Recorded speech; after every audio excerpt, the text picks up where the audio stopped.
fantastic. And I know your father appreciates it, that I can tell you. Okay, thank you very much. Fantastic job. Saagar Enjeti from Daily Caller. Saagar. Thank you. Thank you, Mr. President. Thank you. 2 questions for you, sir, if I may. The first on the 2020 election. There's a growing number of Democratic candidates who have endorsed the idea of adding seats to the Supreme Court. Is that an idea that you would entertain in the remainder of your term or possible next term, or is that not something that you agree with? No, I wouldn't entertain that. The only reason is that they're doing that is they want to try and catch up. So if they can't catch up through the ballot box by winning an election, they want to try doing it in a different way. Now, we would have no interest in that whatsoever. It'll never happen. It won't happen, I guarantee you, it won't happen for 6 years. Another question for you on social media. You tweeted in support of Congressman Nunes's suit against Twitter. There's part of a larger discussion that Senator Josh Hawley's been leading about making social media companies liable for the content that is on their platform, which they're not currently. Is that an idea or a change in law that you would support? Well, we have to do something. I tell you, I have many millions of followers on Twitter, and it's different than it used to be. Things are happening, names are taken off, people aren't getting through. You've heard the same complaints.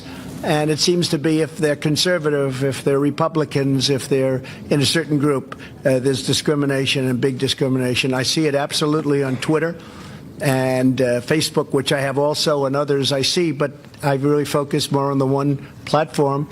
And I have many different platforms. I guess we have 60 million, almost 60 million on Twitter. And if you add them all up, it's way over 100 million people. And I get to see firsthand what's going on, and it's not good. And we use the word collusion very loosely all the time. And I will tell you, there is collusion with respect to that, because something has to be going on. And when you get the back office statements made by executives of the various companies, and you see the level of, in many cases, hatred they have for a certain group of people that happen to be in power, that happen to have won the election, you say that's really unfair. So something's happening with those groups of folks that are running Facebook and Google and Twitter. And I do think we have to get to the bottom of it. It's very fair. It's collusive, and it's very, very fair to say that we have to do something about it. And if we don't, you know, the incredible thing is that we can win an election, and we have such a stacked deck. And that includes networks, frankly. You look at the networks, you look at the news, you look at the newscasts. I call it fake news. I'm very proud to hear the president use the term fake news. But you look at what's happening with the networks, you look at what's happening with different shows, and it's hard to believe we win. But, you know, I'll tell you what it really shows. The people are smart. The people get it.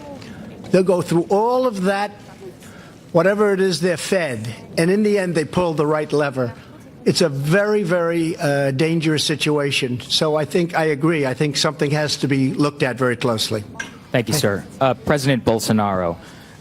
And another question on the 2020 election. If a number of the Democrats who are running to replace the president have embraced or have considered socialist ideas, you've spoken critically of that in the past. If a socialist or a candidate who embraced socialism were to replace the president, how would it affect your relations with the United States?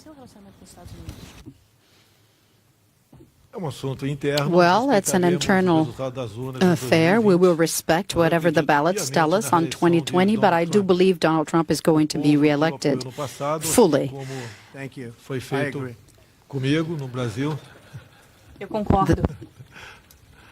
Yeah, this was the same what happened to me. I think everyone will repeat their vote here in America. So every day more and more people that are prone to socialism and even communism slowly are going to be opening their minds to the reality.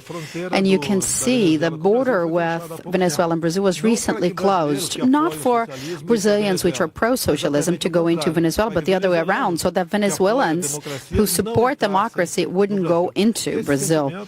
This feeling most certainly is going to be very much seen when 2020 comes. Mr. President, thank you very much. Sorry. Go ahead. You want to go? You Yeah. look like a very nice person. Go ahead.